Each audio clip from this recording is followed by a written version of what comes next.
A negative production externality is when there's an abundance of something being supplied. In order to fix that, there needs to be a shift in the supply line to the left.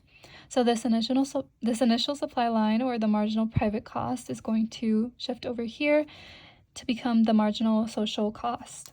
So this is the initial quantity that you have from the initial equilibrium point, and this becomes the new quantity, or the socially optimal quantity. This triangle right here is the deadweight loss that comes from that change. So an example in real life of this could be loud noise coming from an apartment, and because it's too loud, people can't sleep. So that would be a cost or something that you would want less of. Positive consumption externality is when people want more of something. So this initial demand line, or the marginal private benefit, is going to shift to the right and become the marginal social benefit. So this is the initial quantity that you were working with, and this is the new quantity, or the socially optimal quantity. And then this little triangle right here would be the deadweight loss. So an example of this would be getting an education, which would in turn help create a better workforce and help more people advance their careers. A negative consumption externality is when instead of wanting more, people want less of something.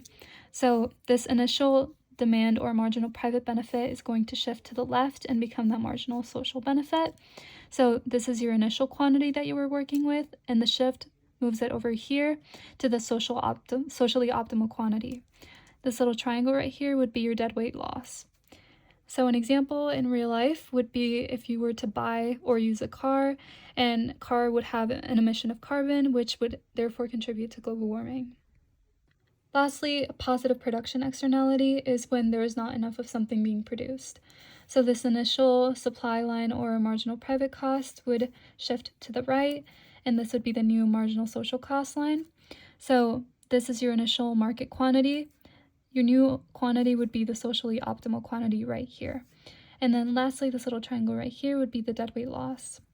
So a real life example of this could be a farmer using sustainable farming methods, which would help not only him in gaining profit, but it would also benefit his community by causing things such as less pollution.